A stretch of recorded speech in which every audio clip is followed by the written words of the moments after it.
Joining us now via our the video camera, I guess. Never know what to call it. Lauren Ornelas. She's the founder and president of the Food Empowerment Project.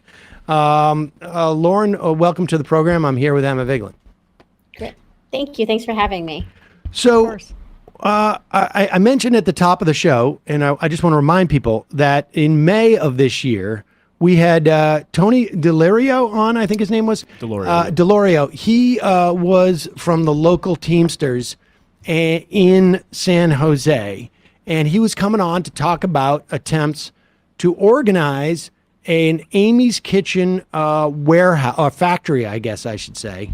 300 employees. It had just at that point opened up maybe a year earlier, and there were a tremendous amount. And I remember him saying that it wasn't that it was unique, not necessarily unique, but a little bit different than other organizing situations he had had, because it wasn't just about pay. I mean, it was really about worker safety, and the way that the workers were being treated was the paramount reason why they were organizing. Shortly, I think after that, Unite Here, I think it was, filed some National Labor Relations complaints about worker safety there. And then tell us what has happened since that in June. So basically, the Teamsters have been working with Amy's production employees in Santa Rosa, California. Unite Here had been working, and still is to some degree, with workers down in San Jose, California. Okay, sorry, I got that confused. Yeah, no worries. And so, you got confused because they're having the same problems in both facilities, right? And so, the workers were starting to organize with the Teamsters. Similar situation down in San Jose here with the workers at Amy's, and they had also filed complaints with the National Labor Relations Board, and they had been starting to organize. And the production facility here hadn't been around for that long, and then in May, they said that they were closing down the plant due to financial issues. This came on the heels of an incredible meeting with the workers, with Unite Here, who were ready to organize and get started. So they have all been laid off. These are some workers who were involved in the hospitality industry when it was being impacted by COVID, who moved to San Jose, which is a very expensive area, to work here, to only have the plant close, I think, in definitely less than 2 years of being here. And that was 300 people lost their job. 300 people lost their jobs. Since then, Unite Here has been doing an amazing job helping these workers get other jobs, right? I mean, we're talking about families. We're talking about, people who moved to a very expensive area for what they thought would be a good job and being treated well. They've also done a fundraiser to help a lot of these workers as well, so they can survive. Has there been any attempt to file a complaint with the National Labor Relations Board around the plant closing? Because from at least this distance, it looks like we're sending a message here. Mm-hmm. And that is, if you start to try and unionize or organize in one of our production facilities, you're going to lose your job. Yep. I don't believe that anything has been done to file on that, because they're saying that it was because of financial losses, right? But we know that that's what, other Starbucks has done. That is what other places have done. And that's their go-to. That's their way out. Instead of simply giving workers basic rights, they instead close these facilities down, which to us is fairly transparent. But it does seem to be maybe something that's working for them. And honestly, my organization, Food Empowerment Project, and others are here to say that's not going to work. We're not going away. We're still going to tell people to boycott your company, because there's still workers who are being treated unfairly. What when we say workers are being treated unfairly, can you tell us a couple of the stories of what workers are being subjected to? Now, this is so the San Jose is still open. Is that right? San Jose closed. Santa Rosa is still open. Santa Rosa is still open. I mean, tell us, and they're experiencing very similar treatment. Can you give us some examples? Workers who want things like bathroom breaks. speed lines that are absolutely and utterly unreasonable for workers to endure, and for them to assume they're not going to be having any type of occupational injuries from these incredibly fast line speeds is ludicrous. There's also discrimination. Vast majority of the workers are Latinx in Santa Rosa and also in San Jose. In San Jose, there's also workers who are Vietnamese. So you had older workers being discriminated against, maybe getting some of the harder jobs. You had sexual harassment going on as well. You had, I believe, in Santa Rosa, some of the emergency exits were blocked off, So we're talking about like it running the gambit from workers who are having surgeries because of the working conditions in which they're forced to endure. And these are people who don't have the best health insurance. And the health insurance they have is actually basically there because of their jobs. It's not like those of us who, our health insurance is to protect us if something happens. They're getting these injuries on the job. And there's been, has there been like commensurate filings with the National Labor Relations Board on these complaints? And both OSHA has also been out there too, is my understanding? Yeah, both San Jose and Santa Rosa both filed NLRB complaints. OSHA did. I think y'all had Tony on before. OSHA did, fine them. Again, in the grand scheme of things, you can look at the amount of money that they're fined and be like, that wasn't a lot of money, but it takes a lot to get OSHA to actually fine anybody. So, I think that was something, to validate what these workers are going through. And in terms of unionization or organizing pushes, that's still going on at the facility that's still open? As far as I know, yes. And I saw also reading that workers were basically retaliated against, or they were unable to take sick days. Was that also part of some of the complaints that were filed? Yeah, I think, there were a lot of complaints filed. That may have been one of them. I know another one was that workers who were taking legitimate breaks to go support other workers were fired. And things like that. So I know that we're expecting results from the NLRB. I know with the San Jose facility soon. And I apologize, I'm more of the activist end of, one of the organizations that called for the boycott of Amy's, whereas Unite Here and the Teamsters are the ones who were intimately working with the workers and who ended up filing these complaints. Sure. So can you tell us more about the boycott of Amy's?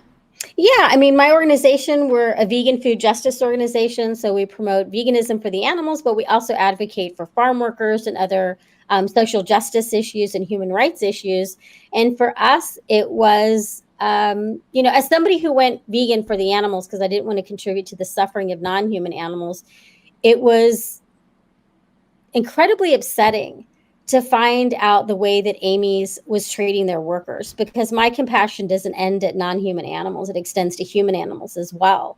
And so it made perfect sense for us as an organization who a company like Amy's is actually, reaching the same community, right? They're trying to they're getting their vegan and vegetarian food out there. That it was up to us to make sure that we took a stand for the workers and let them know that we're standing by them through all of this. And we're not going anywhere, and that we want Amy's to, meet with the workers who are having these issues and these grievances and make amends and make sure, that they allow them to organize. Amy's claimed that they didn't close the facility in San Jose because of the union organizing. My statement to them is, then tell all of your employees you support them unionizing and let them unionize as a way to prove that you didn't close that facility because of their organizing. So we've been calling for a boycott since the beginning of this year after speaking with the workers, and they've only continued, especially after the workers were laid off in San Jose, asking for people to boycott Amy's.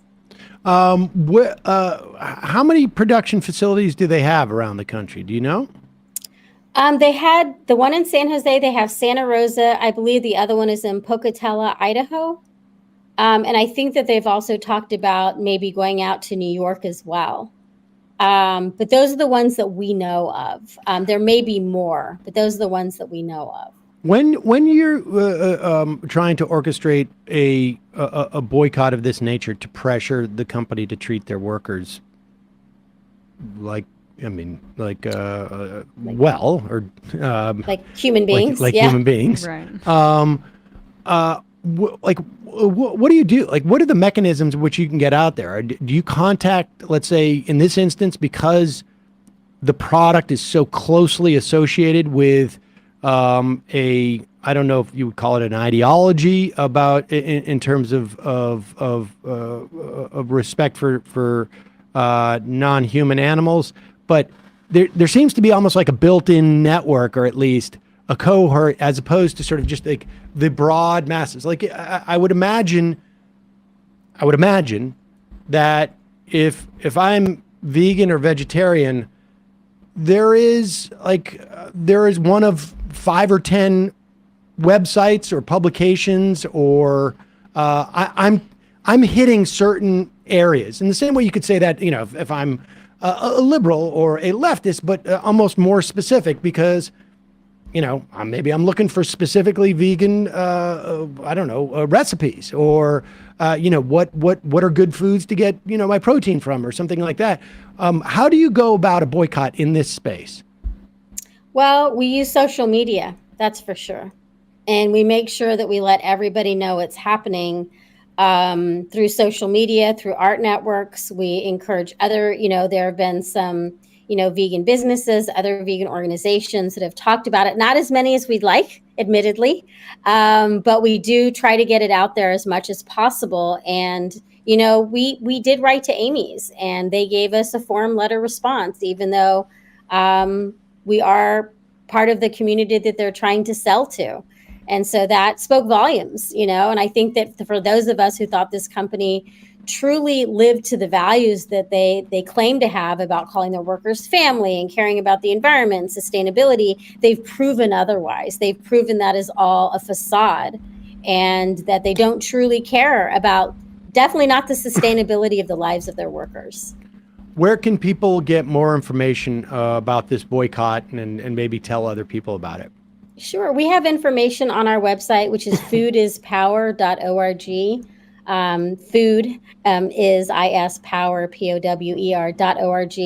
And you can see we have a whole page about Amy's. We have lots of articles that have talked about it. We have a link to the petition. We also have a sign-on letter. We have over 50 organizations that have signed on to a community letter supporting the workers at Amy's. And this is from unions to vegan organizations to human rights organizations who are stepping up and standing with the workers at Amy's Kitchen. What is the metric, or is there a metric?